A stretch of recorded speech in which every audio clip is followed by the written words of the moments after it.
Pronto, gravando.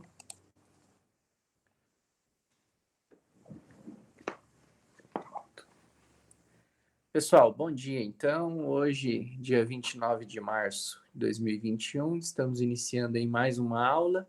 Penso que a última do primeiro bimestre, antes da avaliação, né, que é a semana que vem. E, posteriormente, nós continuamos, então, no segundo bimestre. A respeito do Classroom, eu tinha passado o link na semana passada para Michela, acredito que ela já tenha passado, eu vi que alguns já entraram lá.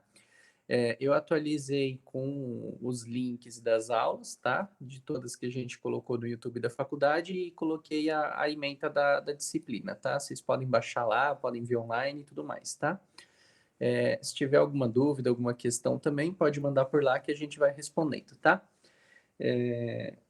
A aula de hoje, pessoal, nós temos que continuar a falar então sobre as tutelas provisórias. Nós já estamos acabando elas, né? Já tivemos aí várias semanas falando de tutela provisória.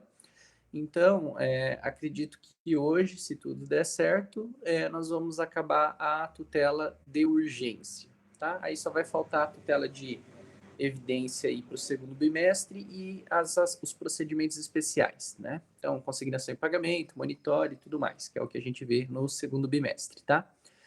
Geralmente dá mais ou menos certo, né? Ou a gente acaba a tutela de evidência na primeira aula do segundo bimestre ou acaba nessa anterior. Então, a gente está indo bem, né? Acredito que o pessoal tenha entendido. Se tiverem alguma dúvida, alguma questão, podem perguntar aí que a gente responde, tá? Então, assim, na semana passada, o que a gente acabou de falar? Nós falamos, então, em relação ao momento, que seria o caráter antecedente, nós vimos como que funcionaria, então, a tutela antecipada. Então, se vocês se recordam, a gente comentou o que acontece, então, quando você precisa fazer um pedido de urgência, né?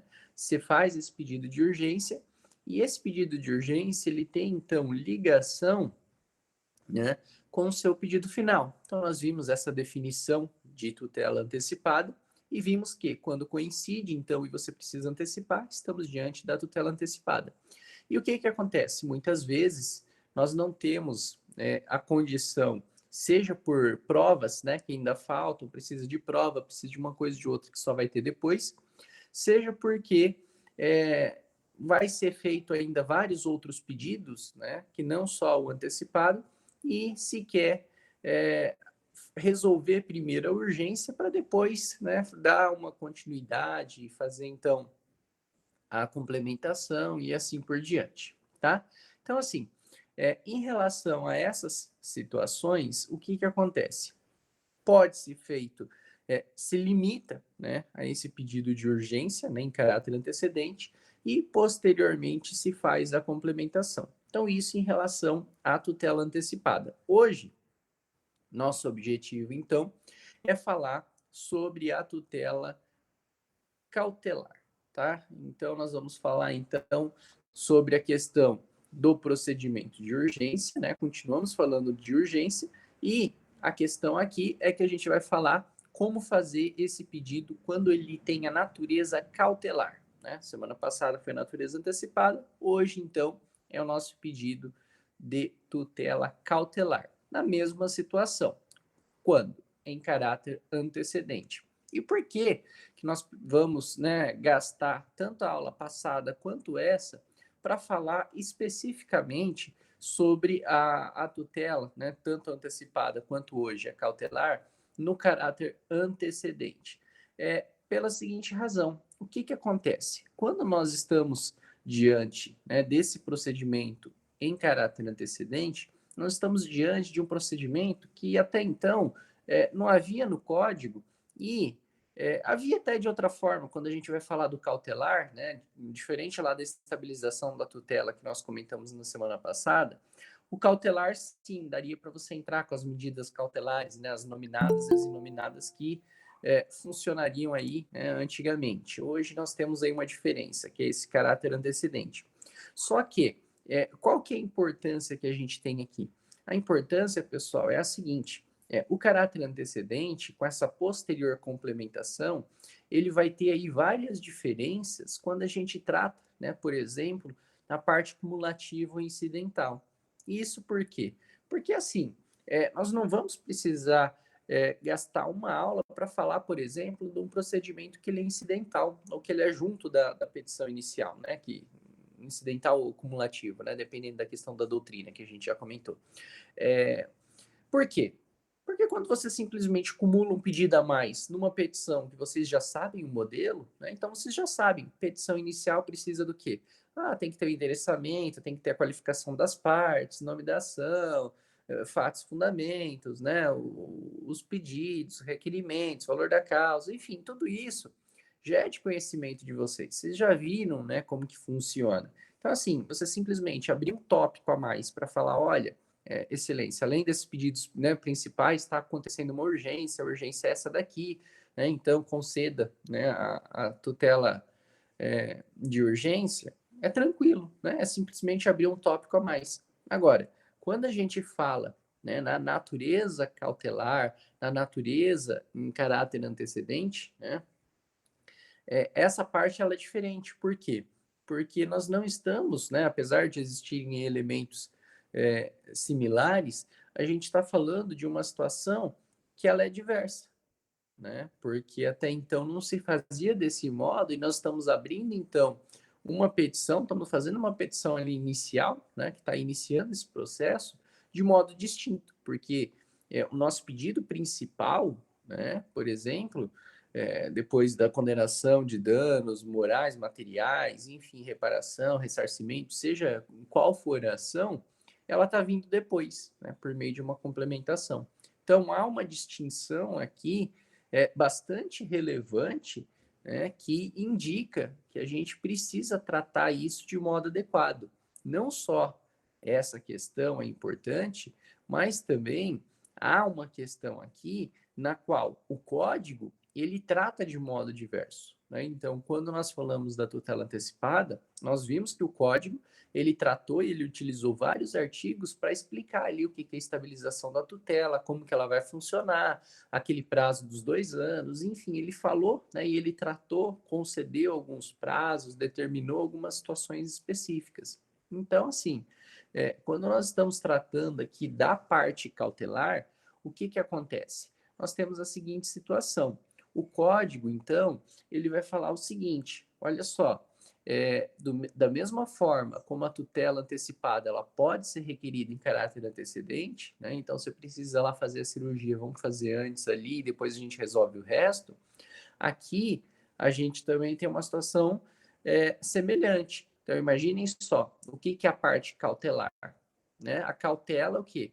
Modo de preservação. Nós já vimos aqui vários, né? De testemunha que vai para o exterior, testemunha que está lá com 90 anos de idade, né? E, enfim, é a testemunha-chave, por exemplo, você precisa que ela seja ouvida e não quer esperar, então, esse processo tramitar normalmente pelo risco que ela venha a falecer. Uma testemunha ali que está com uma doença, né, já com uma perspectiva de vida não tão boa, né, descobrir um câncer, alguma coisa, está numa situação aí mais avançada. Todas essas situações, elas permitem, então, que aconteça essa colheita de provas, né? Então, imagine só também, por exemplo, um caso e em pandemia a gente sempre tem que citar alguns exemplos de saúde. Mas, por exemplo, morreu o cidadão lá no hospital e, tendo vindo ele a falecer, a, a família pensa que houve uma negligência, que houve ali, né, enfim, um tratamento inadequado e ela quer mover uma ação aí de reparação de danos. Ela vai lá, faz o pedido do prontuário médico, né? E tendo feito esse pedido do prontuário médico, a parte a parte ré, né, que seria o hospital, ela não quer fornecer. Então, há uma necessidade de assegurar essas provas. E a asseguração, né, quando você quer assegurar, quando você precisa resolver essa questão das provas, a gente está falando de cautelar, que é uma cautela para que você possa chegar, então, ao pedido principal. Tá? Então, todas essas situações, elas vão ser abarcadas, então, tá? Pelo Código de Processo Civil, e ele vai dizer o seguinte, olha só, quando nós formos, então, mover né, essa tutela de urgência, né, de natureza cautelar, o que a gente tem que fazer lá na petição inicial? O que a gente vai ter que indicar? Então, assim, a gente vai ter que indicar, então, a lide, tá? O que é a lide? A lide é qual é a questão ali de fundo, né? Qual é o pano de fundo, né? Qual é o motivo de discussão. A gente vai ter que fundamentar ela, tá? Então, essa fundamentação, ela é tanto fática quanto processual. Então, processual e de direito material, né? Então, vocês vão falar, então, o que aconteceu, né? Vão narrar os fatos, olha, aconteceu isso, a gente precisa por isso, a urgência é essa, vão narrar toda essa situação, quanto, além dessa questão, vocês vão narrar em quais artigos, né, os seus pedidos, eles estão calcados. Então, vocês vão falar, olha, a questão da possibilidade, né, de se pedir o adiantamento, né, da oitiva é esse. Aí vocês vão citar, ó, o artigo 305, 307, 310 do Código de Processo Civil. A possibilidade de eu pedir danos morais está lá no artigo 927 do Código Civil e no 186. Então, assim, essas situações todas, elas têm que estar fundamentadas, elas têm que estar baseadas aí em algum artigo, seja do Código Civil, do Código de Processo Civil e assim por diante, tá? Então há essa necessidade de fundamentação, tanto fática quanto dos artigos mesmo que vão ser comentados, tá? Outra questão que a gente precisa falar, tem que expor sumariamente o direito, né, que a gente vai precisar assegurar, que pense o seguinte, pessoal, aqui a gente está falando, por exemplo, olha, o artigo tal que está falando da oitiva de testemunha, o artigo 305, 306, que vai falar da possibilidade de antecipação da oitiva da testemunha. Então, assim, essa fundamentação que a gente falou, então, até agora, ela está muito, muito calcada, muito lastreada na questão desse ouvir essa testemunha, né, na parte aí cautelar. Só que fora isso, pessoal, fora essa situação, a gente precisa então tratar também sobre o direito que a gente precisa assegurar, tá? Então, assim, não estamos falando aqui somente do direito, tá? Por exemplo, da oitiva da testemunha, da antecipação não, desculpa, da cautelar e assim por diante. Claro, isso é importante, a gente já falou. Claro, tem que ser fundamentado. Se não for fundamentado, né, a possibilidade de se conseguir essa cautelar, obviamente, o juiz não vai conceder, tá? Agora, não só se explicar a urgência, mas o código, ele literalmente fala que tem que ser feito, né, a exposição sumária, né, do direito que a gente vai ter que assegurar. Então, vocês vão ter que narrar também, obviamente, como vai ter uma complementação depois, vocês vão fazer os pedidos de forma adequada, narrar tudo. Mas vocês têm que falar né, qual é o pano de fundo, ou para que o juiz vai ouvir essa testemunha. Por quê? Não só o juiz precisa saber isso, mas o réu também precisa saber. Né? Tá, você quer ouvir uma testemunha agora e não no decorrer do processo, porque ela é de idade. Tudo bem, isso aí a gente já entendeu e eu até aceito que a gente ouça, mas qual é o pano de fundo? Ou sobre o que ela vai falar? Né? Então, assim, não basta provar a necessidade, por exemplo, de se ouvir essa testemunha agora e não no decorrer do processo. Isso aí, muitas vezes, é até tranquilo, né? Você junta lá a certidão de nascimento, um RG, o CPF, enfim, algum documento que tenha a idade dela, o próprio juiz vai perceber, ele sabe que um processo demora bastante, né? Vai demorar 1, 2, 3 anos. Então, assim, beleza, você conseguiu comprovar que aquela testemunha que tem que ser ouvida e o juiz vai ouvir ela. Beleza, mas para quê? Né? Então, assim, o réu e o juiz, eles vão precisar saber que eles estão definindo, né, essa oitiva, né, antes do momento em que ela iria acontecer, mas o réu, ele vai precisar contratar o advogado, ele vai precisar saber do que ele está se defendendo, né? Obviamente que aqui a gente não precisa, né, já indicar o processo completo e tudo mais, porque a gente está falando no caráter antecedente. Mas imaginem lá no caso de que essa testemunha já é de idade avançada, tudo, e você quer depois processar o hospital por negligência, imperícia. A tua petição inicial, né, em caráter antecedente, não vai precisar, né, conter, por exemplo, eu quero tantos mil de dano moral, quero tantos mil de dano material, enfim, uma minúcia, né, de valores, de uma coisa e de outra. Mas, obrigatoriamente, ela vai precisar conter, né, o que você está fundamentando. Então, você vai ter que falar, olha, excelência, né, a gente vai ouvir a testemunha agora para comprovar que o hospital foi negligente, foi imprudente, que houve uma imperícia, tanto que, posteriormente, na complementação, nós vamos pedir, né, os danos morais, os danos materiais, os lucros cessantes, enfim. Você fala assim, né? Agora, ó, claro, valor, nota fiscal, essas coisas, posteriormente a gente vai ter um momento para complementação, mas pelo menos que o teu objetivo da oitiva da testemunha é esse, né? Aí você tem que falar para que o hospital possa se defender, tá bom? Então, há essa necessidade. Outra questão. E aqui há uma semelhança bem grande quando a gente estudou na semana passada a tutela antecipada, tá? É necessário, pessoal, abrir um tópico e falar qual é o perigo de dano, tá? Então, da mesma forma que na antecipada vocês tinham que explicar essa questão do dano, quando a gente está falando aqui da tutela cautelar, um dos tópicos da tua petição vai ter que ser qual é o perigo de dano, né? Então, por exemplo, no caso da testemunha, é tranquilo. O que vocês vão falar? Vocês vão falar o seguinte: excelência, a testemunha já é de idade avançada, ou então, descobriu que ela está com Parkinson, descobriu que ela está com Alzheimer, descobriu que, enfim, a testemunha está com uma doença aí, com uma perspectiva de vida pequena, enfim, vocês vão ter que explicar, né, qual é o perigo de dano, ou por que você está querendo ouvir essa testemunha agora, tá?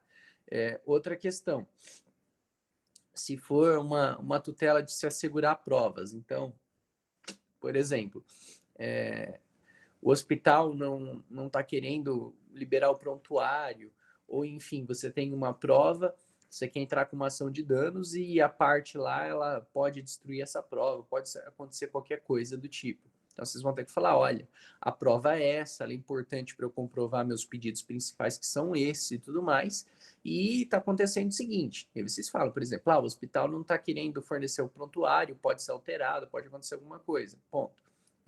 Enfim, outras situações. Olha, a parte está querendo destruir, inutilizar essa prova e assim por diante. Beleza. Então, todas essas situações têm que ser narradas, tá? Qual é o perigo de dano, o que pode acontecer e assim por diante.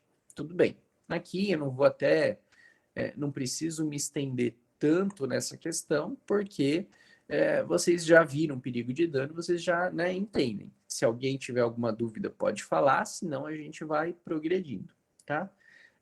Outra questão, a gente também tem que falar, né, qual é o risco ao resultado útil do processo, né? Então, o que pode acontecer, né, aqui, caso, né, o juiz não conceda essa cautelar, né? Qual é o risco ao processo? Então, por exemplo, quando vai se falar da testemunha, que precisa ser ouvida pela idade avançada, vocês vão falar, olha, excelência, se ela não for ouvida agora, né, imagina só, se ela vem a falecer, o que pode acontecer com o processo? Pode ser que eu não consiga comprovar minhas alegações, então há uma necessidade de se ouvir agora. Então, esse perigo de dano ou o risco ou resultado útil do processo, ele necessariamente tem que constar na petição, tá? É um dos pontos altos, uma das questões mais importantes que a gente tem aqui, tá? Tudo bem. Aqui, pessoal, a gente tem que tratar de uma questão que é a seguinte. Beleza, perigo de dano, risco ao resultado útil do processo, vocês já viram, né? E eu comentei com vocês em que há como que a gente pode falar? Que vários aí advogados ainda confundem, né, a antecipada com a cautelar em algumas ocasiões, né? E assim, muitas vezes é por erro mesmo, por falta de estudo, porque é bem nítido o que é cautelar ou o que é antecipada. Mas em algumas situações, uma pode estar mais próxima, pode meio que se confundir uma com a outra. Então, assim, diante dessas discussões, antigamente, né, antigamente não, vamos falar assim até hoje, né, existem esses erros e tudo mais, mas assim, na construção do Código de Processo anterior, lá de 1973 para cá, até o de 2015, existia muitas situações na qual havia então essa confusão, havia esse erro aí por parte de advogados e assim por diante. E se entendeu o seguinte: não dá para a gente punir a parte porque o advogado botou lá o nome errado, né?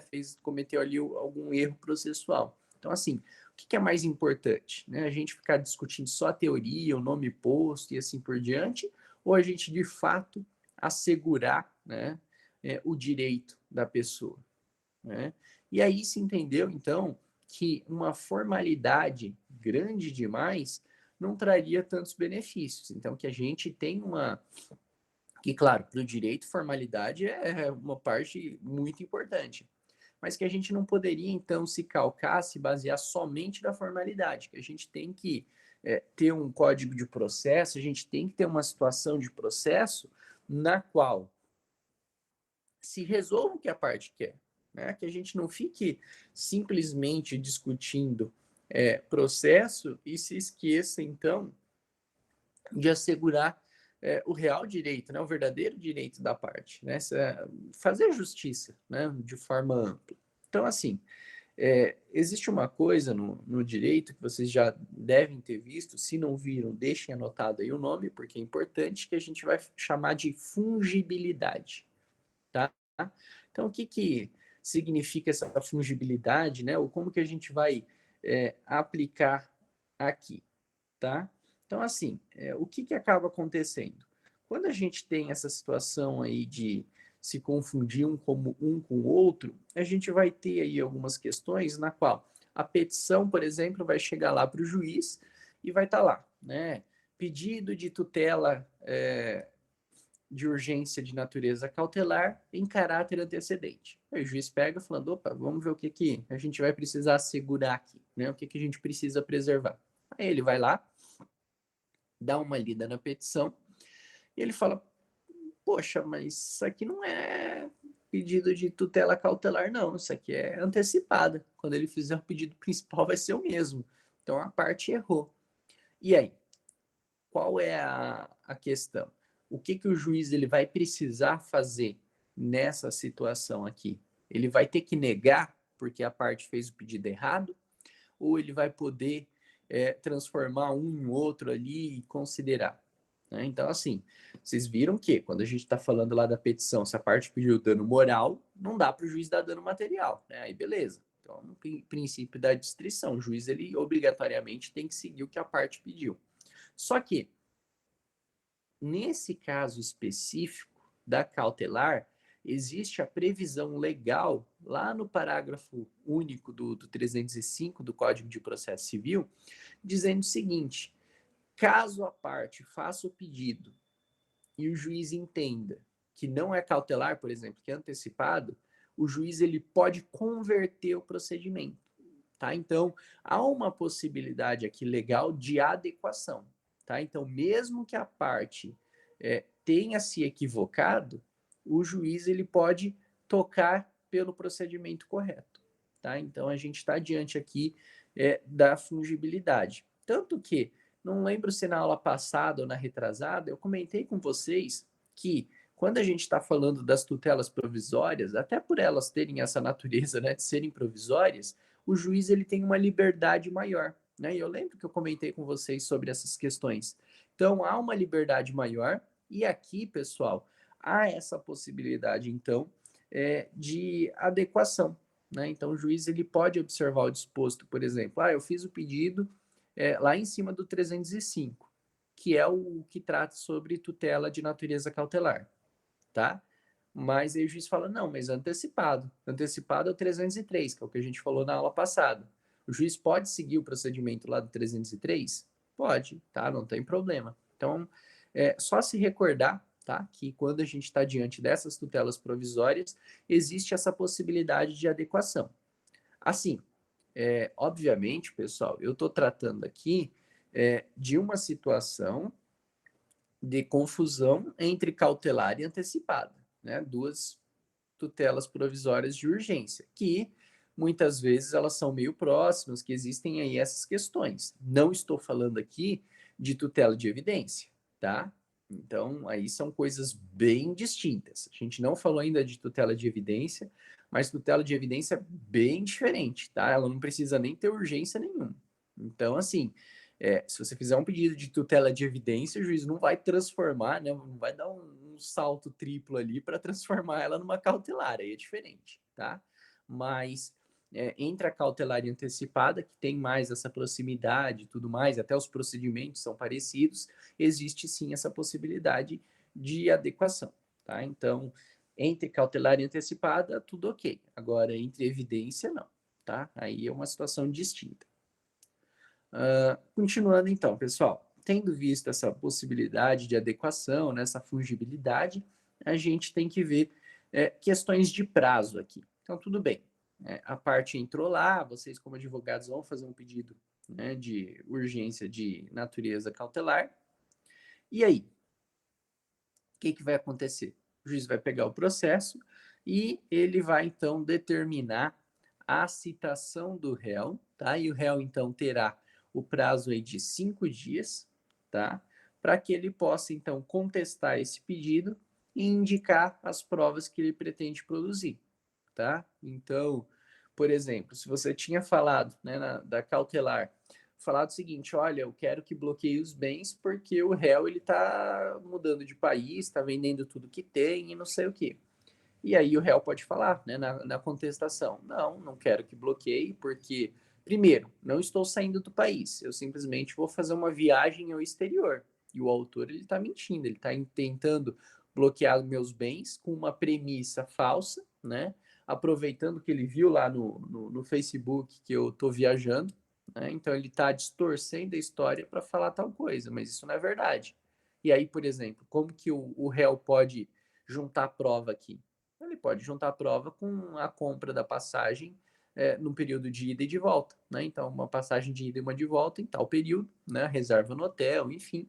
Ele prova que ele vai estar fora durante aquele período, mas não para sempre, tá? Então, é uma das questões que ele vai poder alegar, tá? Então, em cada situação vai ter uma, né, enfim, uma prova diferente, alguma coisa que ele vai poder juntar.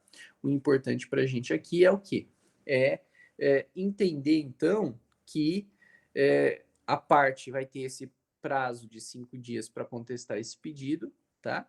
E indicar aí as provas que ele pretende produzir, né? Então, enfim, vai fazer um pedido aí, olha, manda o ofício para tal lugar, eu quero fazer tal coisa, eu preciso de uma perícia, preciso de tal coisa. Então, a parte ré vai ter esse prazo de 5 dias para fazer essa manifestação, tá? E aí, se por um acaso o réu devidamente citado, ele não faz nada, o que a gente vai fazer aqui? Então, vai acontecer algo que vocês já estudaram aí no processo civil, que é a revelia, né? O que é a revelia? Revelia é que você vai presumir que aquilo que o autor disse é verdade, porque o réu não se manifestou, tá? Então, essa é a primeira questão, tá? Qual que é o prazo para o juiz decidir caso o réu, ele devidamente citado, não se manifesta, não contesta esse pedido? 5 dias, tá, pessoal? Então, se o juiz for considerar essa revelia, então o juiz ele vai ter esse prazo de 5 dias para decidir, tá?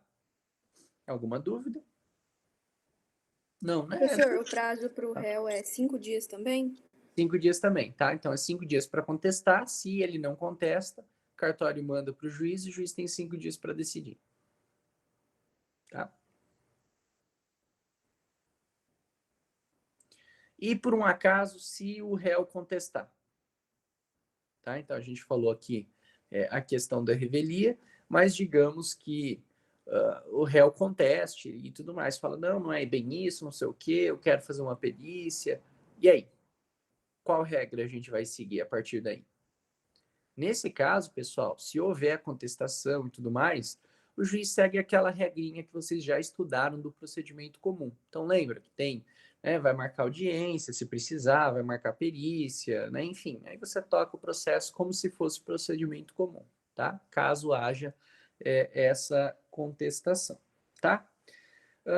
Vamos lá. Digamos que o juiz ele concedeu, então, né? Foi lá, julgou, seja por revelia, seja depois de ter ouvido o réu apresentado contestação, enfim, de uma forma ou de outra.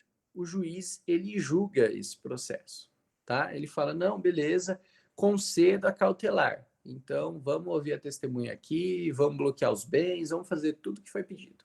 Beleza? Então, ele concedeu e a cautelar, ela de fato se efetiva. Então, você dá efetividade, não é simplesmente a decisão. Né? Então, o que é a efetivação da cautelar? É o cumprimento, né, da decisão ali. Então, é a oitiva da testemunha, é de fato o bloqueio dos bens, tá? E assim por diante. Então, assim, a gente vai ter que continuar com esse processo, porque, como a gente já viu, essa cautelar ela é simplesmente para se assegurar algo, mas a gente vai assegurar algo porque tem um procedimento principal, né? Então, assim, nós vamos obrigatoriamente, então, ter que protocolar o pedido principal, tá?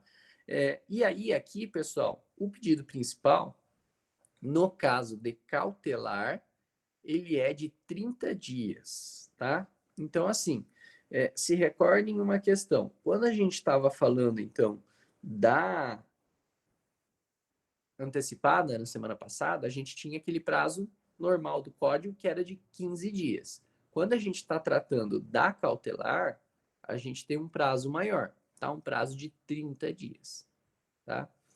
Isso por quê? Porque a cautelar, como ela só visa assegurar algo, digamos assim, ela é diferente da antecipada. Porque, por exemplo, quando você está antecipando o próprio pedido, há uma urgência em você tocar o processo, porque todo mundo tem interesse em resolver a situação, né? A gente quer saber se esse pedido que o juiz concedeu ali, né, que ele antecipou, se ele de fato vai se manter ou não vai se manter, né? Agora, quando a gente está tratando da cautelar, você ouviu a prova ali, ouviu a testemunha, né? Então, antecipou essa prova ali, né? Então, se assegurou, né, a prova. Mas e aí? Beleza, o pedido principal ainda não foi, digamos assim, não foi resolvido, né? Então, nesse caso, o código entende que há uma urgência um pouco menor, né, do que na antecipada, então ele concede um prazo aí maior, tá? Então, o prazo maior, nesse caso aqui, da cautelar, é de 30 dias, tá? E aí?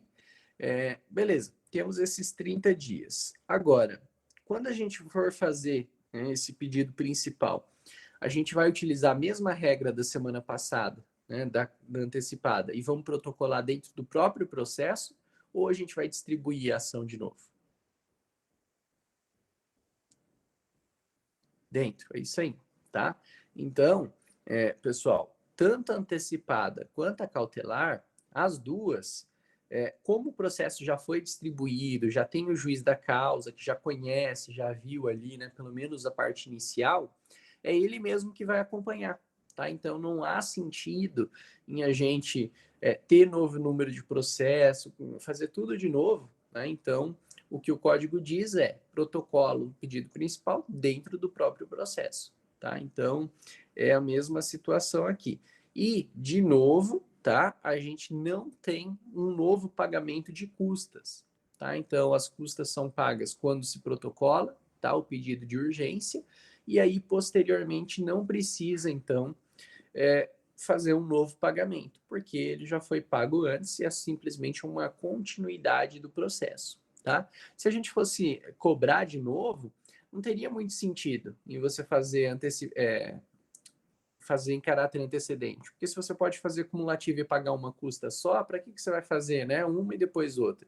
Então, assim, até por essa questão também não há como a gente cobrar, né? Porque é simplesmente um modo de se fazer e não, né, a questão de ter nova ação, novo pedido e tudo mais, tá? Tudo bem. Não precisa pagar custa, é dentro do mesmo processo, tá? Dentro dos mesmos autos. Outra questão.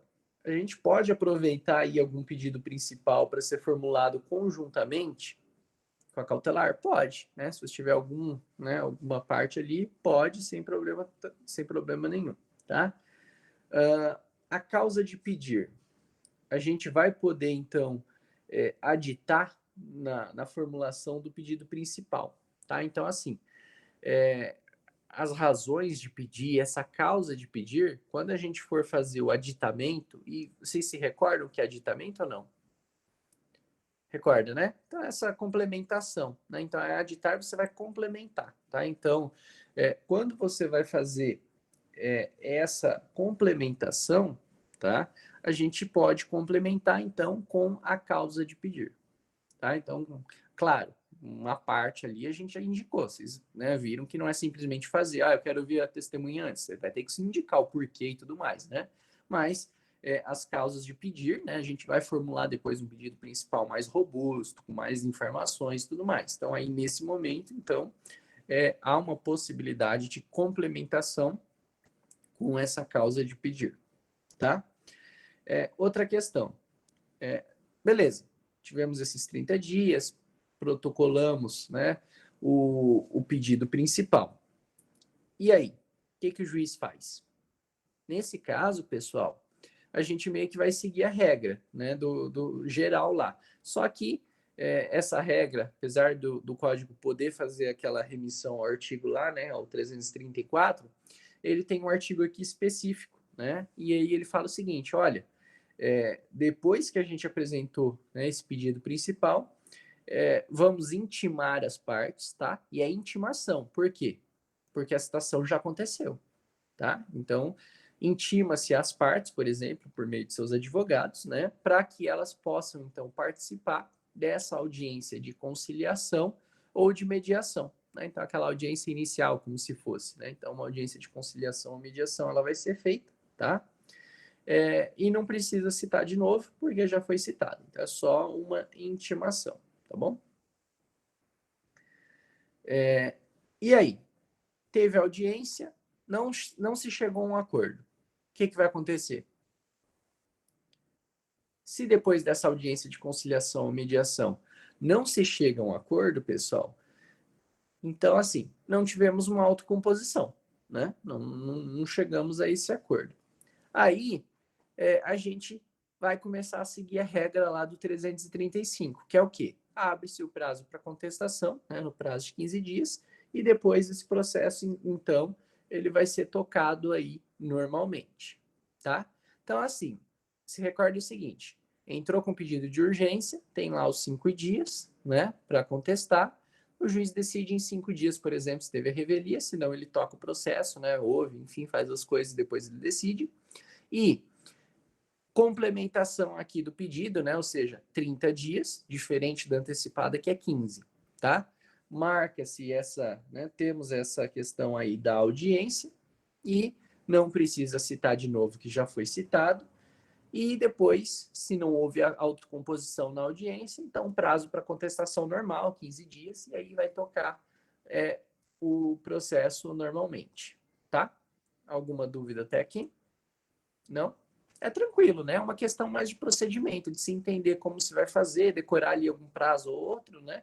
Mas, digamos assim, processualmente falando, em questão assim de muito conceito novo, essas coisas não tem, né? É tudo muito que trata aí sobre situações que vocês já viram, né?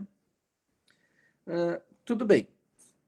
Aí a gente vai partindo aí para a etapa final da aula, praticamente, faltam poucos artigos, que fala o seguinte: quando que essa tutela cautelar que o juiz concedeu, ela vai cessar, né? Tutela cautelar em caráter antecedente. Beleza, o juiz concedeu, mas ela pode cessar, ou seja, ela pode parar, né, de ter aí uma eficácia, por exemplo, de ter, enfim, porque aconteceu alguma coisa de errado.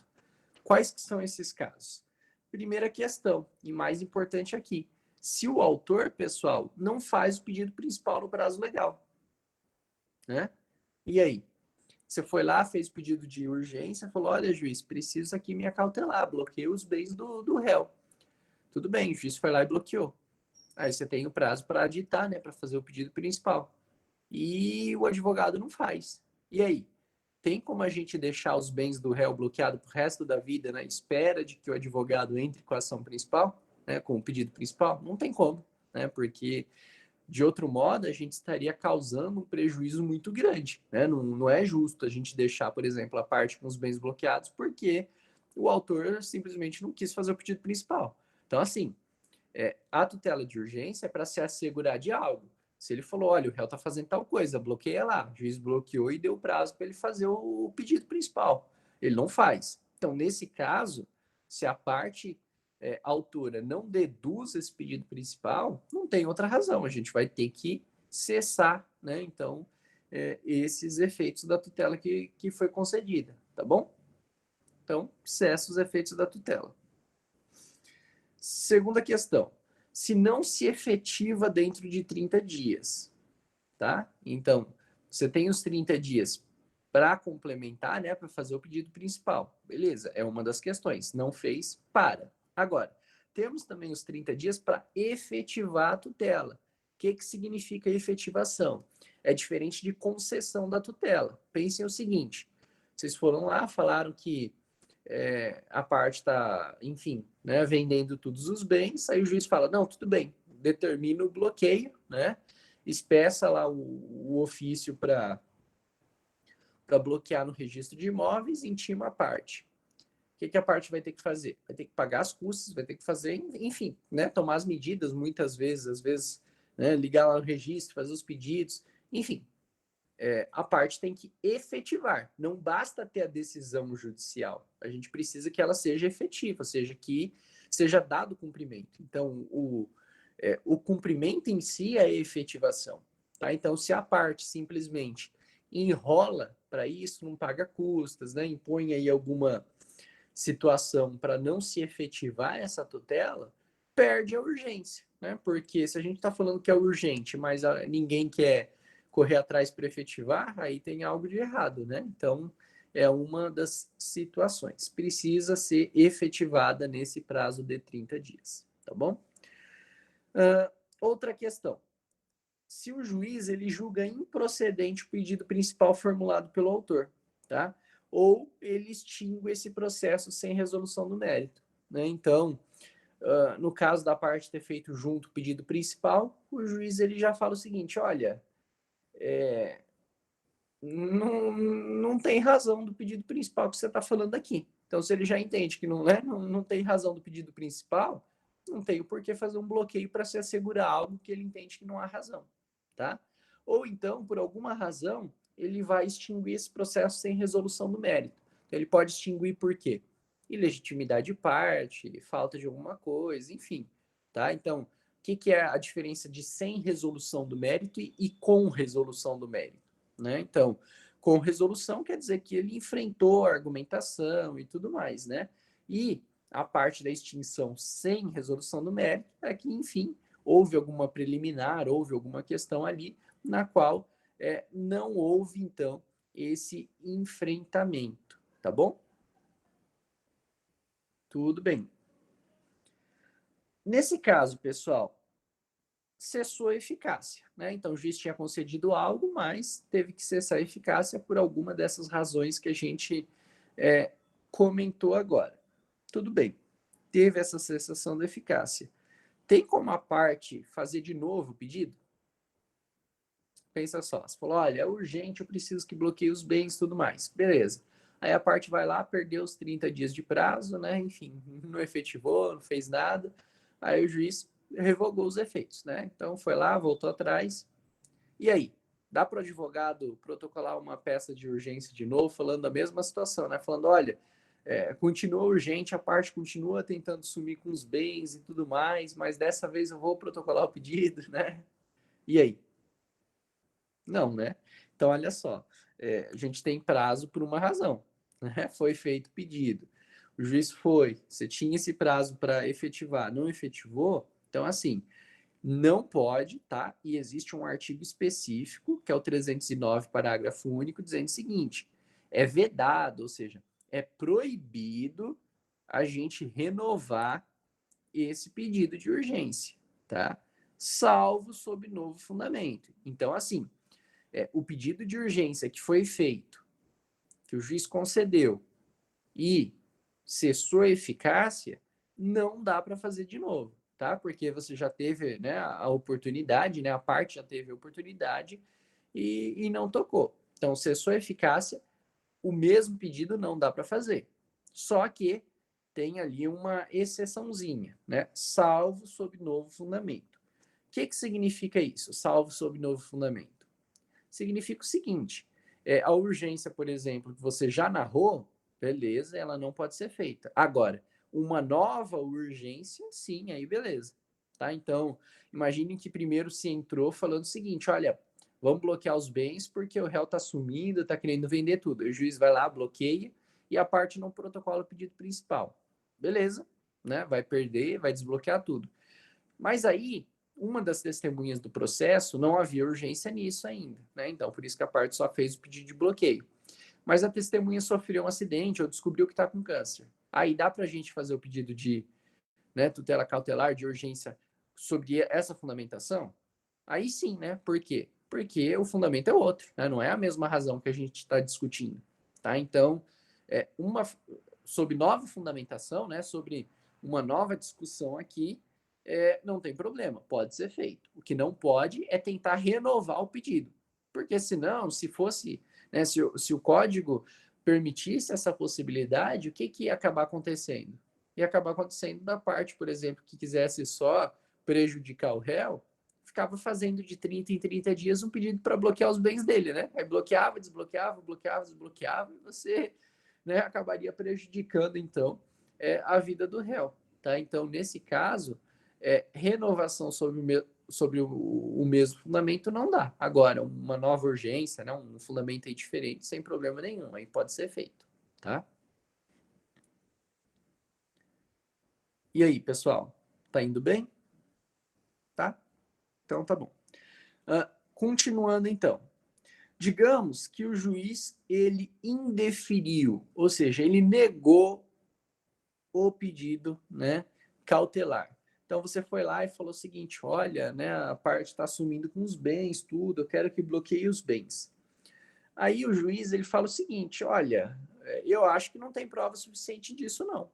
Tá? Eu entendo aqui que o réu até existe a possibilidade dele estar fazendo isso, mas não ficou comprovado nos autos, então eu não vou conceder, tá?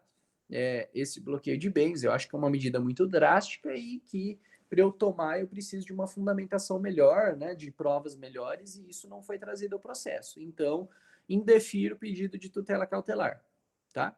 O juiz negou. Beleza. Negou, e aí agora? O que fazemos? Né, foi negado o pedido de tutela cautelar. Tem como a parte formular pedido principal aqui? Tem. Porque olha só, é diferente, por exemplo, quando a gente estava falando de tutela antecipada. Tutela antecipada, o pedido antecipado é o mesmo principal. Na cautelar, não. Então, assim, o fato da parte, por exemplo, aqui na tutela cautelar, você ter falado, olha, ele está sumindo com os bens, né? Então depois eu vou ganhar ação, eu não vou conseguir receber. O juiz fala, olha, não entendo que não tenha prova disso agora. Beleza. Isso impede de você pedir o dano moral? Não, tá? Então pensa o seguinte, a cautelar, pessoal, não é o mesmo pedido. Você só estava fazendo um pedido para se acautelar, ou seja, para se preservar. Então, por exemplo, teu pedido principal vai ser condenar em dano material, dano moral, qualquer coisa do tipo, tá? E o teu pedido cautelar é bloqueia os bens porque ele está sumindo com esses bens. Aí depois eu vou ganhar a ação principal e eu não vou conseguir receber porque a parte sumiu com tudo, tá? Então, assim, nessa situação, mesmo que o juiz negue, tá, o teu pedido cautelar, não impede de você entrar depois com a ação com o teu pedido principal, tá? Porque uma coisa não tem nada a ver com a outra, né? A cautelar, claro, ela tem um pouquinho a ver no sentido de que você, quando ganhar o principal, você vai querer resolver ali, né? Ou então, no caso da testemunha, uma coisa tem a ver com a outra, porque você quer a testemunha para que posteriormente você possa ganhar o principal. Mas assim, não há uma ligação na qual haja uma obrigatoriedade, né, de ter que ter êxito em um para ter êxito no outro, né? Às vezes, por exemplo, o juiz não ouviu a tua testemunha, né, na cautelar, mas mesmo assim você ganhou a ação. Você tinha uma prova documental que você conseguiu lá que foi o suficiente, tá? Então, assim, mesmo a tua tutela cautelar tendo sido indeferida, ela não obsta, ou seja, ela não proíbe que você formule o pedido principal depois, sem problema nenhum. Pode protocolar o pedido principal, tá? E não há nenhuma influência no julgamento dele, tá? Porque o fato de você não ter conseguido comprovar que a parte estava sumindo com os bens não influi em nada, né, no juiz julgar se ela causou ou não dano moral, se ela causou ou não dano material, nem nada do tipo. Tá? Então são coisas aí que são bem distintas, tá? Não tem questão nenhuma aqui, tá bom? A única questão que, uma vez contestado aí pelo réu, né, no caráter antecedente, se o juiz acolher esse pedido, não dá para você entrar com o principal, tem uma questão que aí tem relação, as outras não, né? O que a gente falou. Uma coisa não influencia em outra, você pode entrar sem problema nenhum. Mas tem uma coisa que, se acontecer, aí sim há uma proibição, né? Que é o quê? É o acolhimento da argumentação de prescrição à decadência, tá? Porque aí, assim, você foi lá, fez pedido para bloquear os bens, porque a parte está querendo, né, sumir com tudo, não sei o quê. Aí o réu fala: olha, veja só, eu não estou querendo sumir com nada. Eu, de fato, estou vendendo, mas eu estou vendendo porque os bens são meus, eu faço o que eu quero com o meu patrimônio. Agora, em relação à ação que ele quer entrar, ele está falando que ele vai querer me processar por danos morais. Só que dano moral prescreve em 3 anos, por exemplo. Né? Em 1 ano, em 2, em 5, em 10, enfim. Ele vai citar lá o artigo, né, o 205, 206 do Código Civil, que fala sobre prescrição. Aí ele fala: isso aqui prescreve em 3, isso aqui prescreve em 5. E já passou esse prazo, né? Ou já decaiu o direito. E aí? Há alguma razão para o juiz conceder uma tutela de urgência se já está prescrita a ação principal? Não, né? E, além disso, pessoal, qual é a questão que a gente tem aqui? Se por um acaso o juiz acolhe a prescrição à decadência, né, mesmo havendo direito, não dá para a gente executar, para a gente correr atrás, né? Nada do tipo. Então, assim, se por um acaso, né, o juiz reconheceu que houve, né, que aconteceu a decadência ali, que aconteceu a prescrição ali, não tem o que fazer, tá bom? Vai proibir, né, digamos assim, é quase que uma proibição de entrar com a petição. Nada que, digamos assim, no sentido processual que a gente está discutindo, né? Se a parte for lá e protocolar a petição, o cartório tem que aceitar, né? Mas obviamente que o juiz vai rejeitar, né? Mas digamos assim, processualmente falando, tá? Então, prescreveu ou decaiu o direito, não tem o que fazer, acabou ali, tá? E aí, pessoal? Alguma dúvida até aqui? Não? Então, assim, nós encerramos aqui a parte da tutela cautelar em caráter antecedente, tá? Então, assim, semana que vem, pessoal, vai ser dia. Vamos ver aqui, eu não tô com. Deixa eu ver aqui. Calma, tô abrindo o calendário aqui. Vamos ver se abre. Dia 5, né? Então, dia 5 de abril, eu não sei como que vai ficar o calendário de provas. Se eu não me engano, o decreto ele só vai até essa semana, né? Então, assim, a gente tem que ver o que vai acontecer. Isso a gente não tem informação ainda. Mas a gente vai ter que ver se acabou o decreto normal, prova presencial, por exemplo, né? Ou se por um acaso vai ser renovado e assim por diante. Então, assim, se por um acaso for renovado o decreto e a prova ter que ser feita à distância, eu vou postar no Google Classroom a atividade, né, a provinha de vocês. Vocês vão baixar lá e vão me mandar no e-mail, tá? Então, no Google lá eu vou deixar a folha do que é para fazer, as instruções, qual e-mail que é para mandar, prazo e tudo mais, tá? Então, se por um acaso houver essa renovação do decreto, fica dessa forma. Posto lá no Google Classroom e aí vocês fazem e me mandam, tá? Se por um acaso acabou o decreto e tendo acabado o decreto, vocês vão fazer prova presencial. Como vai ser a prova presencial? 10 questões objetivas, valendo 1 ponto cada um, tá? Então, 10 questões objetivas de marcar X, lá de A a D, A a E, né? 4, 5 opções ali, né, de resposta, vocês vão marcar X. Beleza, aquelas provas, né, no estilo que a gente sempre teve na faculdade, na escola, enfim. Prova objetiva com 10 questões, tá bom? Então, essas são as duas opções. Vai depender aí da renovação ou não do decreto, que eu acho que deve acontecer lá para quarta, quinta-feira, tá? Calendário de prova também ainda não foi feito. Acho que a coordenação está esperando, né, essa questão, né, de se vai ou não vai renovar. E aí o Estênio manda para vocês, tá bom? Alguma dúvida, pessoal? Não? Então tá bom. Vou encerrar então a aula aqui. Deixa eu parar a gravação primeiro.